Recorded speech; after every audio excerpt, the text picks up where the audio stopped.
मेरी तरफ से तमाम देखने और सुनने वालों को अस्सलाम वालेकुम। दोस्तों, आज मैं आप लोगों को सैर करवाने वाला हूं इंडोनेशिया की, और आज मैं आप लोगों को इंडोनेशिया के बारे में उन तमाम बातों से भी आगाह करूंगा जिनके बारे में आप आज से पहले लाइल्म थे।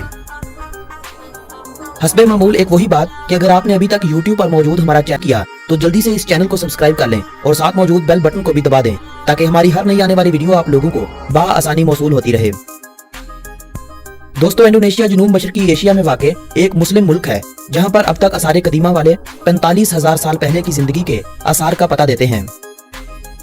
इंडोनेशिया में जदीद जिंदगी का ज़हूर 2000 कबल मसीह में हुआ, जिसके बाद हमसाया मुमालिक से लोग इस सरजमीन पर आकर आबाद होना शुरू हो गए। दूसरी सदी ईस्वी में बुद्ध मतों और हिंदुओं ने अपनी अपनी रियासतें कायम कर ली। फिर यह सल्तनत बनती रही, बिखरती रही।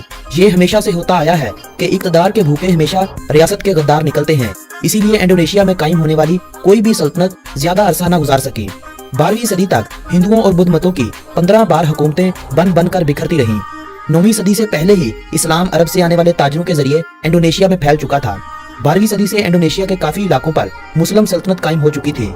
हिंदुओं और बुद्ध मतों की जो थोड़ी बहुत हुकूमत बाकी थी वो 1500 ईस्वी में मुकम्मल तौर पर खत्म हो गई और इस्लाम मुकम्मल तौर पर इंडोनेशिया में फैल गया था। 20 मार्च 1602 को वलंदेजी ईस्ट इंडीज कंपनी का इंडोनेशिया में क़याम अमल में आया। 1 जनवरी 1800 ईस्वी को इस कंपनी ने अपनी जड़ें मजबूत करते हुए वलंदेजी शर्कुल हिंद के नाम से एक कॉलोनी कायम की। वलंदेजियों से पहले पुर्तगीजी भी थोड़ा अरसा इंडोनेशिया पर हुकूमत करने में कामयाब हो गए थे, मगर वलंदेजियों के बाद उन्हें यहाँ से दरबदर होना पड़ा। इंडोनेशिया उस जमाने में यूरोपियों के लिए सबसे कीमती इलाका था, जहां से ज़राअत और सनतकारी जैसे शोबों के अलावा मसाला जात की बड़ी मकदार यूरोप में मुंतकिल की जाती रही है। 18वीं सदी के दौरान ही बरतानवी और नेदरलैंडी भी इंडोनेशिया में अपनी अपनी आबादियां कायम कर चुके थे, और 18वीं सदी के दौरान ही बरतानिया इंडोनेशिया से खारिज हो गया था।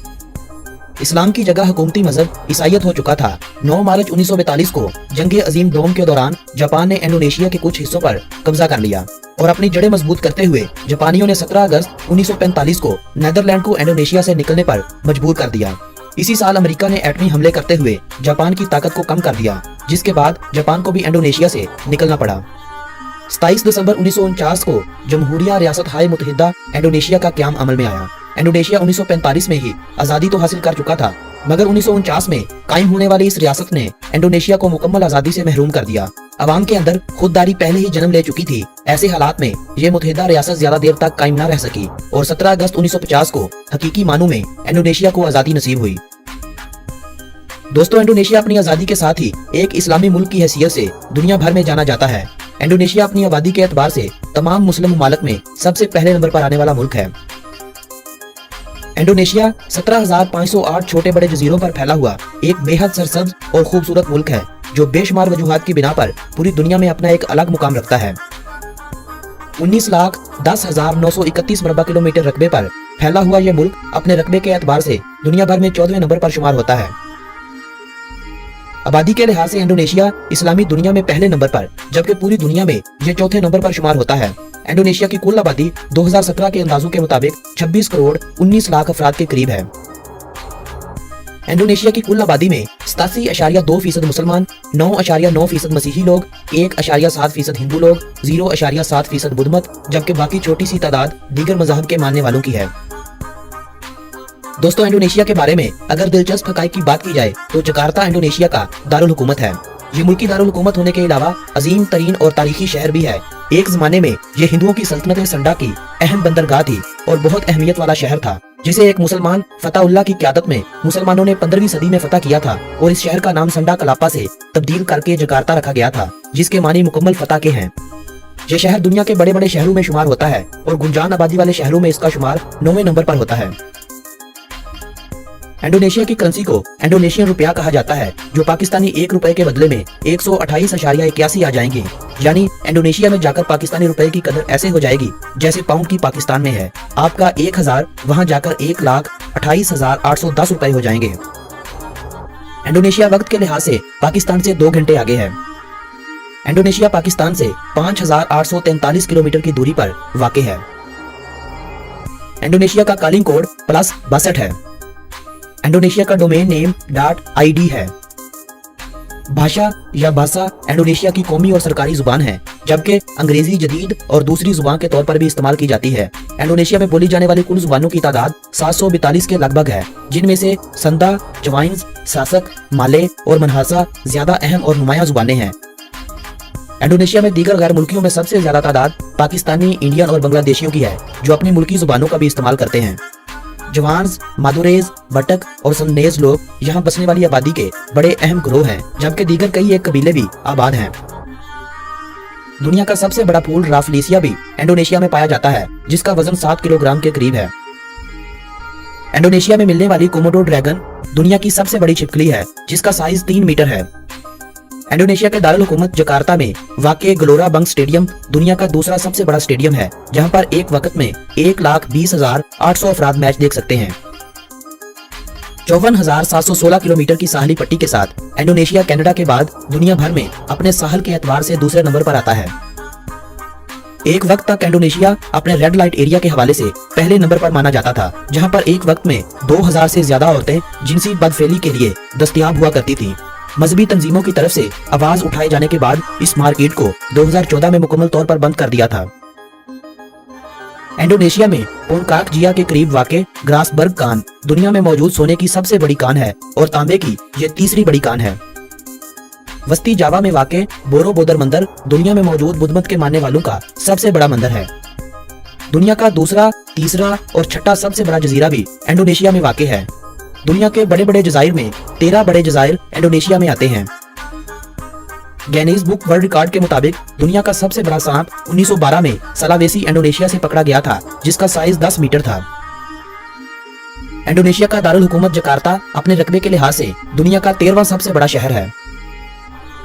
कुदरती तब्दीलियों से होने वाली सबसे ज्यादा अमवात इंडोनेशिया में 2004 में आने वाले त्सुनामी से हुई थी, जिनकी तादाद कुछ 2,30,000 अफराद के करीब बताई जाती है। इंडोनेशिया का झंडा बिल्कुल मोनाको के झंडे जैसा है, सिर्फ साइज में इंडोनेशिया का झंडा थोड़ा लंबा है। अलबत्ता पोलैंड का झंडा इंडोनेशिया के झंडे में साइज में तकरीबन बराबर है, बस इसमें फर्क ये है कि रेड कलर निचली जानब है।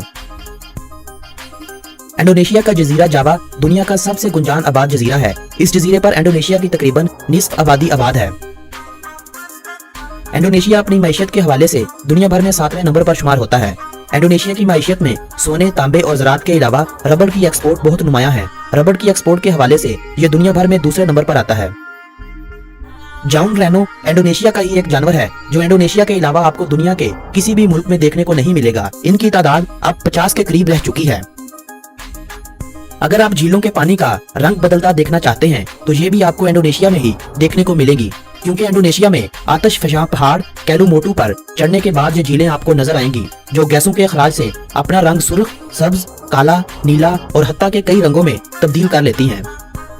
इंडोनेशिया में तकरीबन 147 आतिशफशां पहाड़ हैं। आपकी इत्तला के लिए मजीद बताता चलूं कि सिंगापुर का कौमी तराना भी एक इंडोनेशियन ने लिखा था, जिसका नाम जुबैर सईद था। इंडोनेशिया मुल्क के अंदर अंदर ही 3 टाइम जोन है, जबकि फ्रांस में टाइम जोन की तादाद 12 है। इंडोनेशिया जनूब मशरकी एशिया में सबसे बड़ी मईशत है। गारोडा इंडोनेशिया का कौमी परिंदा है। इंडोनेशिया का मुकम्मल नाम रिपब्लिक ऑफ इंडोनेशिया है। इंडोनेशिया अपने Komodo dragon, beaches, tigers, music और कदीम अमाजगाहों की वजह से सियाहों की तवज्जो का मरकज बना हुआ है, जिसे देखने 2016 में 1 करोड़ 20 लाख से ज्यादा अफराद ने इंडोनेशिया का विजिट किया था। सियाहत दीगर शोबों की तरह इंडोनेशिया की आमदनी में इजाफे की एक बड़ी वजह है। इंडोनेशिया दुनिया भर में सबसे ज्यादा जवान मर्दों वाला मुल्क है। इंडोनेशिया में तकरीबन 15 करोड़ के करीब तादाद ऐसे लोगों की है जो अभी 30 साल से छोटे हैं। इंडोनेशिया दुनिया में छोटे कद के लोगों के हवाले से पहले नंबर पर आता है, जबकि दुनिया में लंबे कद के लोगों के लिहाज से पहला नंबर नेदरलैंड का है। 2011 की एक रिपोर्ट के मुताबिक इंडोनेशिया में तकरीबन 3 लाख से ज्यादा जानवर और परिंदे पाए जाते हैं, जो पूरी दुनिया के जानवरों और परिंदों की तादाद का 15% बनते हैं, जबकि दुनिया की 45% मछलियां इंडोनेशिया के पानियों में रहती हैं। इंडोनेशिया पाम ऑयल की पैदावार के हवाले से दुनिया में पहले नंबर पर आता है और पूरी दुनिया का 50% पाम ऑयल इंडोनेशिया से एक्सपोर्ट किया जाता है। इंडोनेशिया के खानों में चाइनीज, इंडियन, पाकिस्तानी, मशरक़े वुस्ता और यूरोपियों के खाने शामिल हैं। ब्राजील के बाद दुनिया का सबसे बड़ा जंगल भी इंडोनेशिया में पाया जाता है, जहां आज भी कुछ तादाद में जंगली कबीले आबाद हैं, जिनका जदीद जिंदगी के लोगों से कोई वास्ता नहीं है। बैडमिंटन और फुटबॉल इंडोनेशिया में सबसे ज्यादा और शौक से खेली जाने वाली खेलें हैं। जबकि बास्केटबॉल, बॉक्सिंग और इंडोनेशियन मार्शल आर्ट दीगर खेली जाने वाली खेलें हैं। इंडोनेशिया में तालीम की तरफ पहले से बहुत ज्यादा तवज्जो दी जा रही है। अब शरह तालीम बढ़कर 95.38% तक पहुंच चुकी है। दोस्तों, ये थी इंडोनेशिया के बारे में दिलचस्प मालूमात पर मबनी एक छोटी सी वीडियो। इंडोनेशिया के बारे में रह जाने वाली बातें, वीजे के हसूल और तफरीही मुकामात का जिक्र हम अगले माह से शुरू होने वाले अपने वीडियो सिलसिले में बयान करेंगे। आज की ये वीडियो अगर आप दोस्तों को पसंद आई हो तो इस वीडियो को अपने